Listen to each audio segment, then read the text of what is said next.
오늘의 말씀의 제목은 시대를 분별하는 사람이라고 하는 제목으로 하나님의 말씀을 같이 나누기를 원합니다.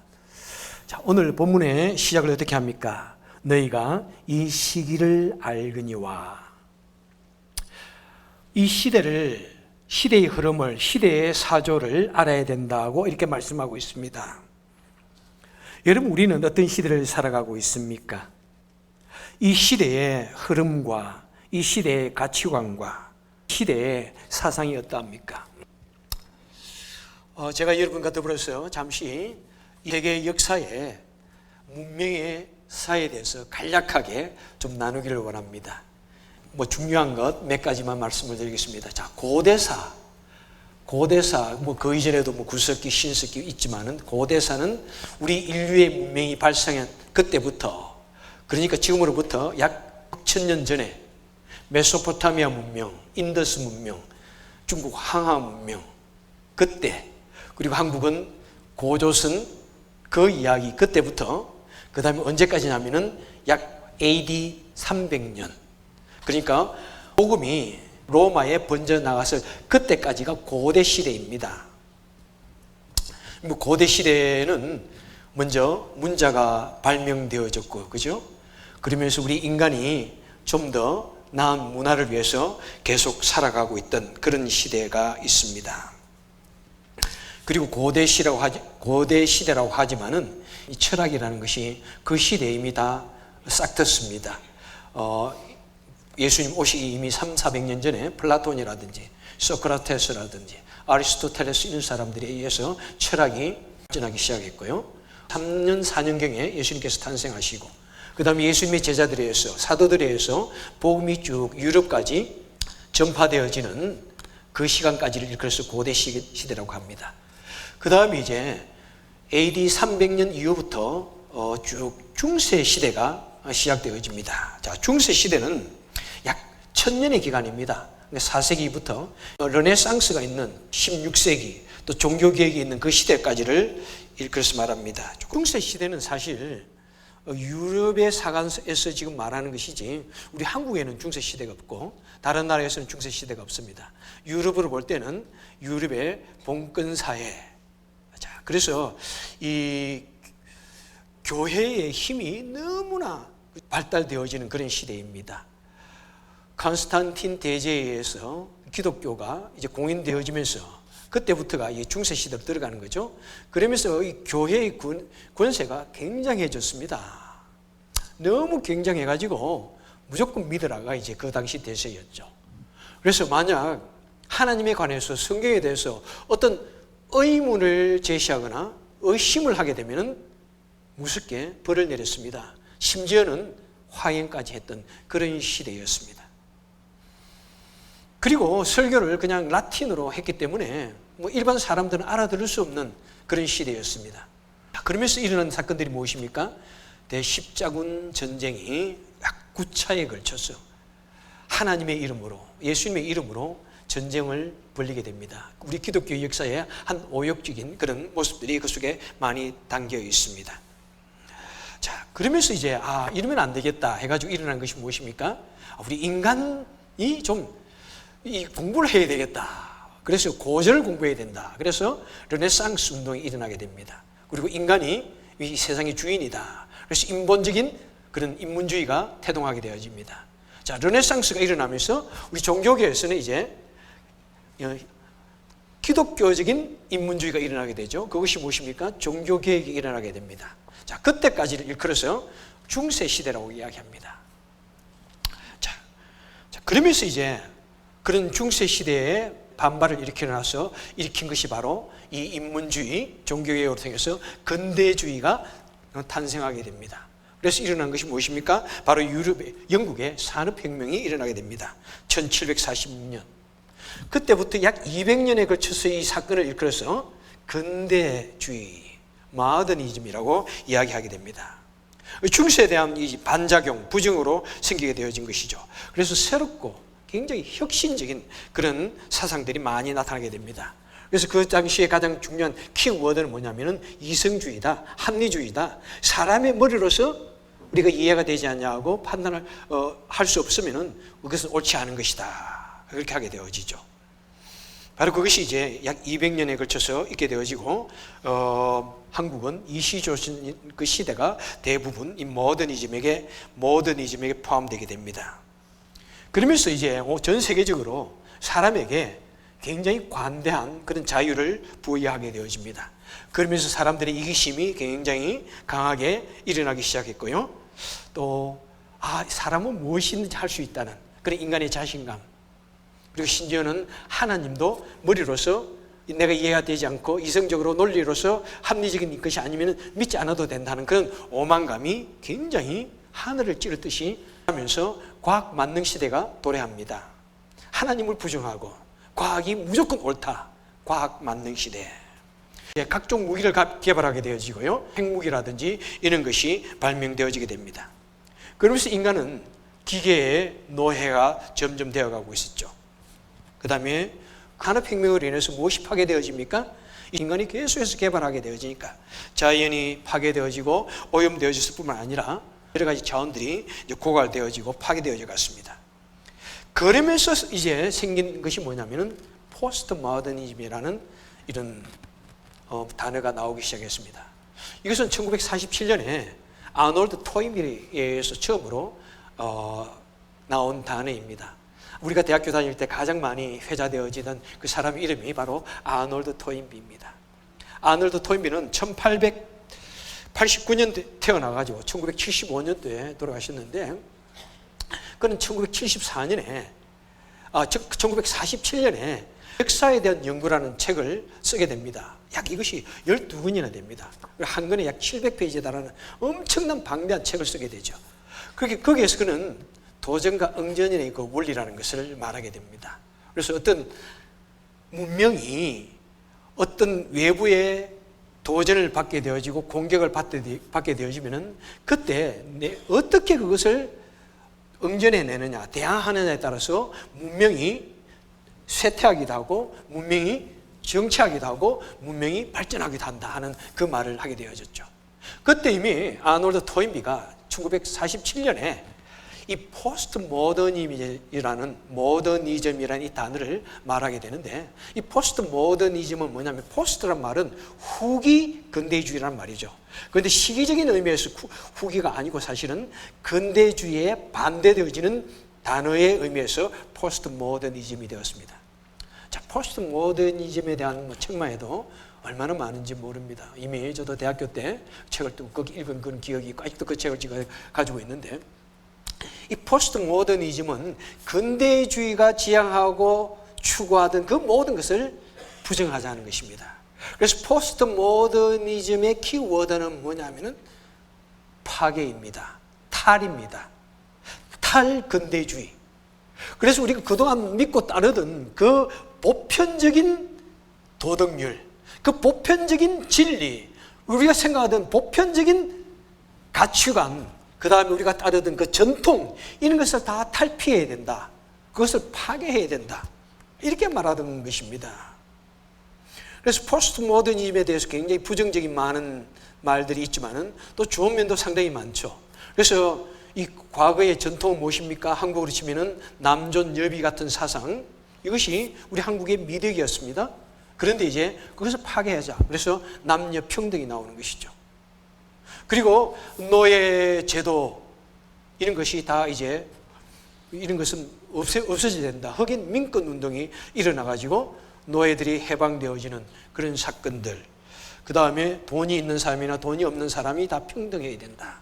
그 다음에 모든 문화, 아프리카의 문화나 미국의 문화나 어떤 문화이든지 그 문화는 존중되어져야 된다. 그것은 모두가 다 귀중한 것이다. 매우 귀한 것이다. 이렇게 말하게 되어집니다. 그러면서 그들은 그동안 우리 사람만이 최고라고 생각했던 이 이성주의를 이겨내야 된다. 탈이성주의. 그래서 인간의 지성이 더 이상 진리의 표준이 아니라는 것입니다. 그래서 그동안 우리가 추구했던 모든 도덕률까지 더 이상 이제 우리는 옛날에 꼬리타분한 그런 도덕률을 지킬 필요가 없다. 그래서 이것이 우리 삶에 깊이 침투해 들어왔습니다.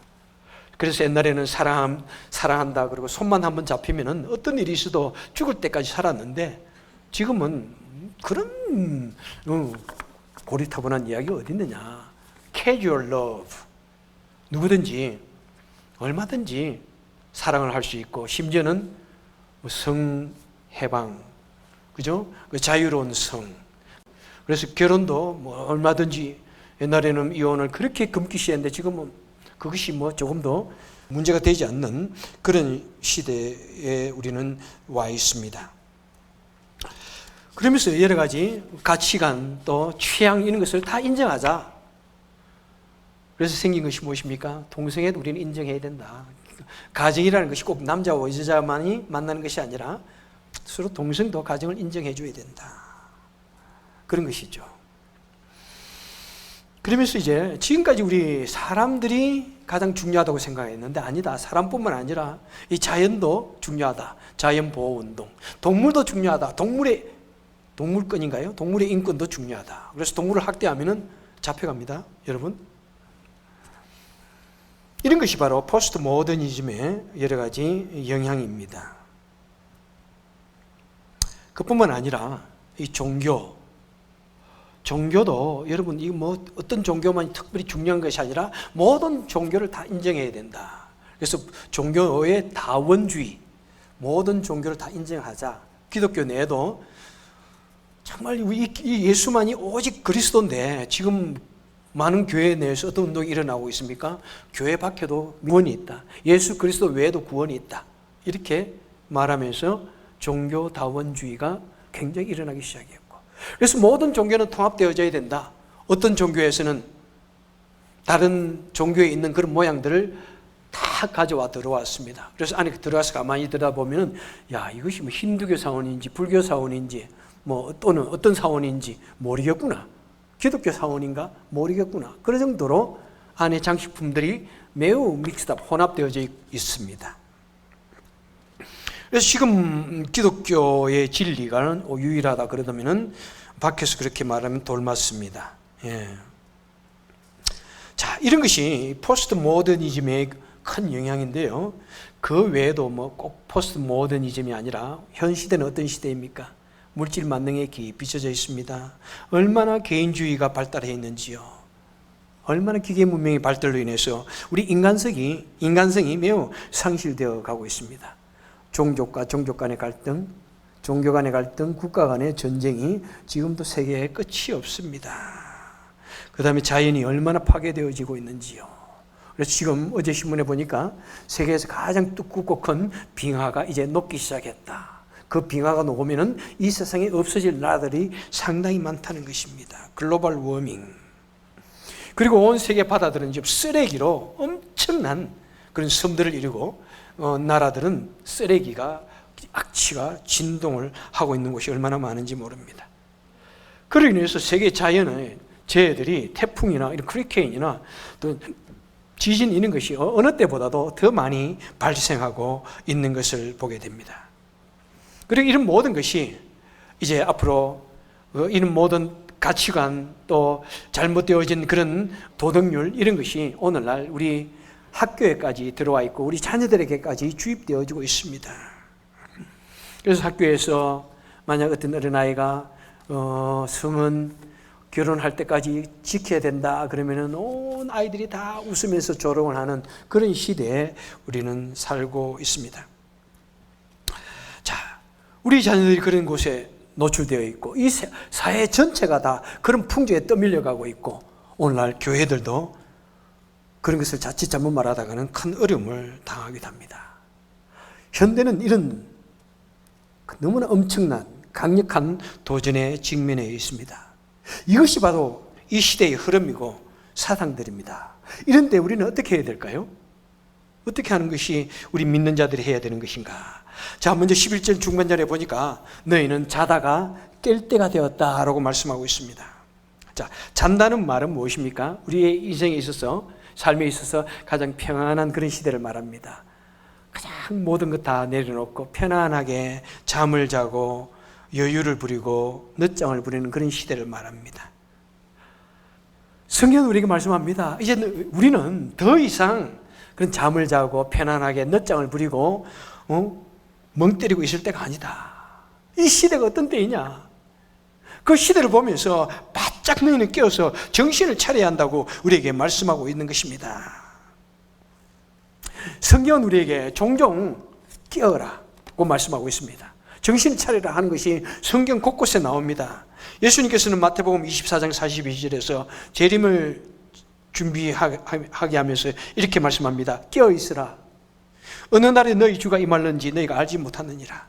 25장 13절에서는 열천의 비유를 말씀하시면서 깨어 있으라. 너희는 그날과 그때를 알지 못하느니라. 26장 40절에서는 감람산 기도시에 이렇게 자는 제자들을 보시고 말씀합니다. 너희가 한시도 깨어 있을 수 없더냐. 그러면서 말씀하시기를 너희는 시험에 들지 않게 깨어 있으라. 이렇게 말씀합니다. 그러면서 사도 바울은 또한 이렇게 말씀합니다. 우리는 낮에 속하였으므로 정신을 차리자. 베드로 사도로 말합니다. 너희는 만물이 마지막이 가까웠으니 너희는 정신을 차리고 근신하여 기도하라. 또 베드로전서 5장 8절에서 근신하라 깨어라. 너희 대적 마귀가 우는 사자같이 두려다니며 산길 자를 찾느니 라고 말씀을 하고 있습니다. 자, 이와 같이 깨어라, 정신을 차리라 이런 말은 언제 오느냐면 우리 주님의 그 재림의 임박성을 경고하는 말씀, 그 재림을 준비해야 할 주의 백성들을 향하여 주시는 말씀인 것을 우리에게 말씀하고 있습니다. 이것을 이끌어서 재림의 임박성이라고 말씀하고 있습니다. 종말의 임박성이라고 말씀합니다. 그러면 물을 것입니다. 야, 그럼 예수님께서 재림의 임박성에 대해서 말씀을 하셨다면 예수님 이후에 지금 2000년이 지났는데 뭐 재림이 그렇게 오래되었느냐 이렇게 말할 수 있을 것입니다. 맞습니다. 그럼에도 불구하고 바로 예수님을 통해서 이 종말이 시작되어졌습니다. 그래서 우리 인간의 눈으로 볼 때는 2000년이라고 하는 이 시간이 매우 길어 보이지만은 하지만 하나님 앞에서의 2000년이라고 하는 시간은 결코 그렇게 긴 시간이 아닌 것입니다. 그래서 11절 하반절에 보니까 이제 우리의 구원이 처음 믿을 때보다 가까워졌습니다. 이렇게 말씀합니다. 그렇습니다. 이제 우리 모두에게는 주어진 그 시간의 흐름이 하루 더 짧아졌습니다. 오늘을 통해서. 그죠? 우리 주님의 재림의 시간에 하루 더 짧아져 갖고 또 우리가 살아가야 할 그 시간에 하루 더 짧아졌다는 사실입니다. 그런 우리를 향하여 성경 말씀합니다. 깨어라. 깨어라. 정신을 차리라. 근신하라. 여러분, 우리 주님의 재림의 시간과 우리 개인의 종말의 시간에 무슨 차이가 있습니까?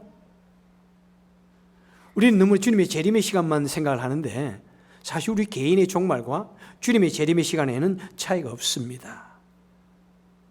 곧 주님의 재림의 시간이면 우리 모든 개인의 종말이 올 것이고요. 내 개인의 종말을 당하게 되면 내가 눈을 뜨면 그건 주님의 재림의 심판대 앞에 서 있기 때문입니다. 별 차이가 없습니다. 그래서 우리 인생들이 살아가면서 우리는 항상 내 시대에 주님의 재림이 시작되어질 것처럼 생각하면서 마치 내일 주님의 재림이 오실 것처럼 오늘이 내 인생의 마지막 날이고 내일 주님이 오실 것처럼 살아가는 것이 우리 믿는 자들이 이 세대를 살아가야 할 우리의 마음의 자세인 것입니다. 자, 이제 오늘 이 세상의 마지막 날인 것처럼 살아가는 우리의 자세를 우리에게 말씀해 주고 있습니다. 12절 이하에서 이렇게 여러 가지로 말씀하고 있습니다. 어떻게 하라고요? 이렇게 하라. 또 저렇게 하지 말라. 이 두 가지로 말씀하고 있습니다. 자, 첫째 보니까 하지 말라는 금지적인 말씀이 무엇입니까? 13절 하반절에 보니까 너희는 방탕과 술 취하지 말며 호색과 음란과 호색하지 말고 다투거나 시기하지 말고 이렇게 말씀합니다. 그리고 14절 하반절에 보니까 정욕을 위하여 육신의 일을 도모하지 말라 이렇게 말씀합니다. 여러분, 방탕하지 말라. 이 방탕은 무엇입니까? 이 방탕은 먹고 마시고 노는 그런 모든 행위를 이렇게 말씀합니다. 먹고 마시는 거 얼마나 좋아하는지 몰라요. 정말 요즘 시대를 보면은 야, 파티의 시대구나라고 느낄 때가 참 많아. 잘 노는 사람들 보면 매일같이 누구 오늘 모임이 있으면 만나러 가. 좋은 말로 모임이 있지만 가만히 들어서 보면은 파티하러 가는 거예요. 그냥 너무 지나치게 먹고 마시고 하는 일에 치중하지 말라고 우리에게 말씀하고 있습니다. 방탕하고 먹고 마시고 진탕 노는 것, 술 취하지 말라. 이런 말 한마디로 하면 무엇입니까? 너무 주색잡게 하지 말라. 그 다음에 음란하고 호색하지 말라. 같은 거죠. 그 다음에 쟁투하거나 서로 싸우거나 다투거나 시기하지 말라. 그 다음에 정욕을 채우기 위해서 육신의 일을 너무 도모하지 말라. 오늘날 우리 현대인들이 우리가 너무나 추구하는 그런 내용들을 우리에게 다 말씀해 주고 있습니다. 그 다음에 하라는 권면의 말씀 12절 하반절에 나옵니다. 어둠의 일을 벗고 빛의 갑옷을 입어라. 빛의 갑옷을 입어라. 낮에와 같이 단정히 행하고 단정한 모습으로 살고 오직 주 예수 그리스도로 옷을 입으라고 말씀하고 있습니다. 자, 우리에게 있는 모든 어둠의 모습, 죄악된 모습은 다 버리고 그 대신 빛의 모습, 단정한 모습, 그리스도를 옷 입는 그런 삶을 살아라고 말씀하고 있습니다. 여러분, 우리 성도는 벗는 것과 입는 것을 잘 해야 됩니다. 뚜렷하게 잘 구분해야 됩니다. 우리는 어둠의 일, 과거의 일, 죄악된 것을 잘 버리고 벗어버려야 됩니다. 과거의 습관이라든지 내가 가지고 있는 원래적인 이런 성품이라든지 이런 것을 계속해서 버리고 벗어내야 됩니다. 그 대신 예수 그리스도 안에서 새로운 삶을 살고 정결한 삶을 살고 그리스도 안에서 우리는 새 옷을 입는 그런 삶을 매일의 삶 속에서 이루어야 하는 것입니다. 여러분, 우리가 놀고 술 마시고 정신이 다른 곳에 팔려 있으면 우리는 정신이 흐릿할 수밖에 없습니다. 음란과 세상의 정욕에 정신이 팔기 시작하면 우리는 하나님의 말씀에 절대로 정신을 집중할 수 없습니다. 시기와 다투는 일로 내 마음이 빼앗겨버리면 우리는 이 세상의 정욕의 수렁에서 깨어날 수가 없습니다. 그래서 사도 바울은 지금 우리에게 그런 잠에서 깨어나라, 그런 수렁에서 빠져나오라 이렇게 말씀하고 있습니다. 여러분, 이제 이 지역은 깊은 겨울의 잠으로 빠져들기 시작합니다. 온 나무들이 겨울잠을 준비하면서 입고 있던 옷들을 다 훌훌 벗어버리면서 그 파릇파릇한 모습들이 새카맣게 죽어갑니다. 겨울을 나기 위한 것이죠. 그리고 모든 곤충과 또 열의 파충류들이 여름 동안에는 사방에 귀찮게 날아다니더니 지금 다 땅속으로 또 겨울을 나기 위해서 모두 숨어버렸습니다. 겨울잠에 들어갔습니다. 길죠. 겨울잠에 들어갔습니다.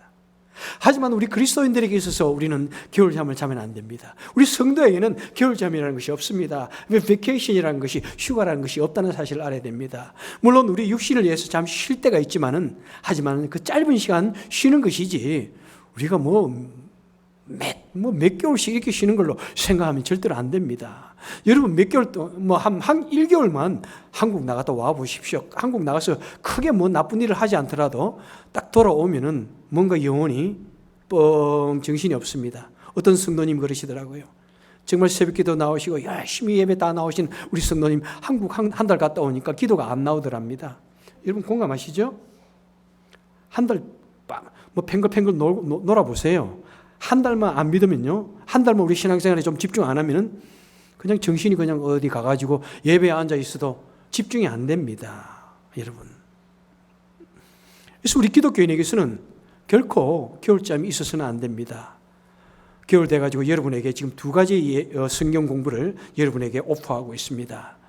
마음에 지금 어떻게 결정하셨나요? 그래, 눈이 오고 추우니까 이번 겨울 쉬어야지 계속 그러면서 또 내가 권면하면 또 해요 보면은 처음부터 그러지 마시고 그냥 마음 편하게 처음부터 담대하게 신청하시고, 이 겨울이 너무나 춥고 너무나 눈이 와가지고 성경 공부하기 싫어가 아니라 너무나 춥고 할 일이 없기 때문에 그 다음에 따뜻한 방에서 성경 공부하면 너무나 좋겠다 생각하십시오. 성경 공부를 하지 않을 핑계를 많이 대지 마시고 성경 공부를 할 핑계를 엄청나게 많습니다. There are 1,000 reasons to believe in Jesus Christ. 여러분, 예수를 믿지 않을 핑계 수만 가지 대지 마시고 예수를 믿을 핑계를 대시고, 봉사를 하지 않냐고 예수를 믿지 않, 성경 공부하지 않을 수많은 핑계를 대지 마시고 성경 공부하고 더욱더 예수님을 열심히 믿을 어느 때보다도 이 겨울은 우리 믿음을 더욱더 강하게 할 수 있는 좋은 시기입니다. 여러분 또한은 사실 여러 가지로 많이 우리 정신이 분산되어지지 않습니까? 사실 좀 베케이션도 가야 되고요. 우리 자녀들 액티비티 한다고 정신이 없습니다. 또 여러 가지로 할 일이 얼마나 많은지요. 봄, 여름, 가을에. 그죠? 할 건 많잖아요. 한국 갔다 온 분들 얼마나 많습니까? 그런데 겨울 동안에는 그냥 이때는 우리 믿음을 그냥 믿음의 군부를 떼는 시간이다 생각하세요. 다 같이 믿음의 군부를 떼는 시간이다. 말만 그렇게 하지 마시고 어느 때보다도 더 많이 성경 공부 참여하시고 또 예배드리고 기도할 수 있는, 또 성경도 쓰시고 또 성경도 들으시고 하는 그런 시간 될 수 있기를 바랍니다. 자, 예수님께서도 경고하십니다. 누가복음 21장 34절에서 너희는 스스로 조심하라. 그렇지 않으면 방탕함과 술 취함과 생활의 염려로 마음이 둔하여지고 뜻밖의 그날이 득과 같이 너희에게 임하리라. 어느 때보다도 우리는 그 주님의 재림을 기다리면서, 때로는 내가 언제 주님 앞에 갈지 모르니까 내가 그 주님 앞에 갈 그 시간을 기다리자. 언제 죽을지 몰라요. 큰 소리 칠 거 없습니다. 큰 소리 칠 거 없어요. 지난주에도 보니까 한참 저보다 어린 성도님이 돌아가셔가지고 그 장례식에 참석하면서 가슴이 아프더라고요. 저는 저보다 젊은 사람이 돌아가시는 거 보면은 예수님이 생각나. 마치 내 죄 대신에 돌아가시는 거예요. 나도 얼마든지 그런 병에 걸릴 수 있지 않아요? 여러분 생각해 보세요. 우리를 넣게 해가지고 내가 그런 병에 걸리지 않았는데, 그런데 참 그런 병에 걸려가지고 일찍 돌아가시는 거 보면은 마치 내 대신에 돌아가시는 것 같아. 참 가슴이 아프잖아요. 우리는 언제 그 주님의 부르심을 받을지 모릅니다. 우리 항상 준비하고 살아야 되지 않겠습니까? 바울도 경고합니다. 데살로니가전서 5장 3절에서 평안하다 안전하다 할 그때 임신한 여자에게 해산의 고통이 임함과 같이 멸망이 갑자기 그들에게 이르리니 결코 피하지 못하리라. 그래서 우리는 자다가 깰 때가 되었다는 것입니다. 평안하다 넉넉고 있을 때가 아니라 오히려 깰 때가 되었다는 것입니다. 정신을 차릴 때가 되었다는 것입니다. 우리 기독교 역사에 사도 바울 이후에 가장 유명한 아주 훌륭한 신학자, 신앙인 한 사람 되라 그러면은 아마 어거스틴을 우리는 빼놓지 못할 것입니다. 이 어거스틴은 300 약 몇 년의 사람인데, 그는 어릴 때, 젊었을 때 방탕한 삶을 살았습니다. 육신의 방탕을 위해서 그는 하고 싶은 일을 다 했습니다. 그러면서 그 마음에는 또한 어떤 진리에 대한 추구가 굉장히 강렬했습니다. 그래서 그의 어머니는 독실한 기독교인이었는데 그는 오히려 만이교를 신봉하게 됩니다. 만이교에서 그는 9년을 섬겼고 신봉하였고, 그 다음에 그는 또 그 당시 수사학을 공부해가지고, 철학과 수사학을 공부해가지고 그 당시 이미 유명한 수사학 교수가 되어 있었습니다. 그래서 수사학을 가르치면서 이미 유명한 자신의 이름에 의지해서 그 왕들의 대관식에 나가서 이렇게 축사도 하고 그렇게 했습니다. 그런 성공적인 삶을 살고 있었지만은 그런 마음속에 어떤 절대 진리에 대한 그런 호기심으로 말미암아 어느 날 마음이 괴로워서 견딜 수가 없었습니다. 그래서 그는 어느 날 밀라노에 있는 한 공원을 거닐면서 자기 마음속에 일어나는 이 육신의 그 타락된 본성, 부패한 그 갈등과 뭔가 절대적인 그 진리의 축으로 말미암아 갈등하면서 내가 어떤 이런 절망적인 상황에서 내가 헤어날 것인가, 무엇이 과연 절대적인 진리인가, 그가 믿던 그 만이교를 버리면서 이것은 절대적인 진리가 아니구나 라고 하면서 그는 절대적인 진리를 추구했습니다. 그때 어머니가 그에게 준 그 성경책을 그는 가슴에 품고 그는 그 당시 그 밀라노 공원을 방황하고 다녔는데, 그러면서 그는 그 절망감에 눈물을 흘렸습니다. 어떤 신이 있다면 나로 하여금 이 절대적인 절망에서 벗어나게 해주옵소서 라고 하는 그때 옆에서 들려오는 아이들의 노는 소리가 있었습니다. 아이들이 이렇게 놀면서 이렇게 말합니다. 톨레레게 톨레레게. 이 말은 라틴어로서 집어서 읽어라, 집어서 읽어라 하는 이 아이들의 소리가 들렸습니다. 그 말이 갑자기 귀에 돌려오면서 그는 어머니가 자신에게 준 그 성경책을 가지고 딱 펴었습니다. 그랬더니 바로 그 말씀이 무엇이냐면 바로 오늘 본문의 말씀, 로마서 13장 11절의 말씀. 너희는 나자와 같이 단정히 행하고 방탕하나 술 취하지 말며 호색과 음란과 호색을 버리고 다투거나 시기하지 말며 오직 그리스도 예수로 말미암아 새 옷을 입고 하는 이 말씀이 그의 영혼 깊숙이 갑자기 번개치듯이 들어왔습니다. 그러면서 그 말씀이, 하나님의 말씀은 살았고 운동력이 있어 좌우의 날선 어떤 검보다도 예리하여 그 어거스틴의 마음을 강하게 찌르며 힘있게 들어왔습니다. 그리고 그 속에 있는 모든 죄악과 그 모든 교만을 다 순식간에 무너뜨렸습니다. 어거스틴은 그 순간에 하나님 앞에 꿇어 앉아서 기도했습니다. 당신이야말로 천재의 창조주이군요.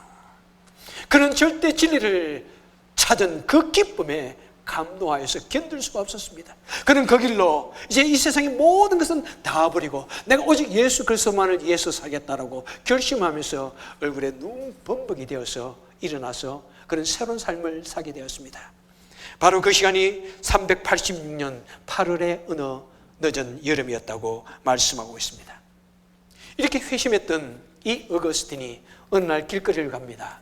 그랬더니 그가 젊었을 때 자주 찾아갔던 어떤 젊은 아름다운 여인을 만나게 됩니다. 그 여인이 아주 내살적인 얼굴로, 아주 유혹적인 얼굴로 아마 이랬겠죠. Hi, Augustine. How are you?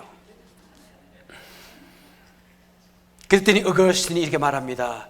당신은 옛날에 그 당신이고 하지만 나는 그 옛날의 어거스틴이 아닙니다 라고 냉철하게 돌아서서 그는 빛의 갑옷을 입고 주님을 증거하는 그 삶을 살았습니다. 여러분, 오늘 여러분들은 이 교회에 오실 때 어떤 마음으로 오셨습니까? 어거스틴처럼 그 옛날의 모습을 가지고 마음에 여러 가지 세속적이고 욕망적인 생각을 품고 오시지는 않았습니까? 오늘 주님께서 하나님의 말씀으로 여러분의 마음을 강력하게 찌르기를 원합니다. 하나님의 말씀이 살아서 운동력이 있어서 여러분의 그 부패한 마음, 두 가지에 걸쳐 있는 마음 강력하게 주님께서 찔러주시기를 원하십니다. 그래서 완전히 새로 되어진 마음으로 이 전을 떠날 수 있기를 바랍니다. 여러분은 어떤 겨울잠을 자고 있습니까? 아직도 과거의 그 모습에서 깨어나지 못한, 과거의 여러 가지 나쁜 습관에 젖어 있는 그런 잠을 자고 있습니까? 아직도 세상의 욕망에 젖어 있는 그런 잠을 자고 있습니까? 아니면 아직도 하나님을 전혀 불신하는 그런 불신의 깊은 잠에서 깨어나지 못하고 있습니까? 여러분, 아직도 이 세상이 나를 행복하게 만들어줄 것처럼 이 세상을 향하여 쫓아가고 있는 그런 육신의 깊은 잠을 자고 있지는 않습니까? 주님께서 말씀하십니다. 이제 깨어라. 깰 때가 되었다. 이 시대는 결코 그렇게 넉넉고 멍 때리며 잠을 자고 있을 때가 아니다 라고 말씀하고 있습니다. 여러분들이요, 우리 이 죄악의 잠에서 깨어나시길 바랍니다. 그리고 바로 우리 주님께서 걸어가신 그 길을 우리도 걸어갈 수 있기를 바랍니다. 이 세상은 온통 쾌락과 정욕과 물질 만능의 이 거대한 물줄기를 따라서 흐르는 그 넓은 길로 가고 있습니다. 하지만 우리는 어떤 길을 갑니까? 우리는 주님을 따라서 좁은 길을 가야 됩니다. 때로는 그 좁은 길은 다니는 사람이 너무나 적습니다. 이 온 세상은 지금 쾌락을 쫓아가고 있지만 예수 그리스도를 믿는 사람들은 예수님을 따라서 좁은 길을 가야 됩니다. 때로는 그곳에는 가시기가 있습니다. 눈물이 있습니다. 고난이 있습니다. 주님을 믿기 때문에 당해야 할 수많은 상처, 시련, 고통이 있습니다. 여러분, 그래도 주님이 원하신다면 그 길로 갑시다. 그냥 담대하게 당연히 걸어가야 할 길이야.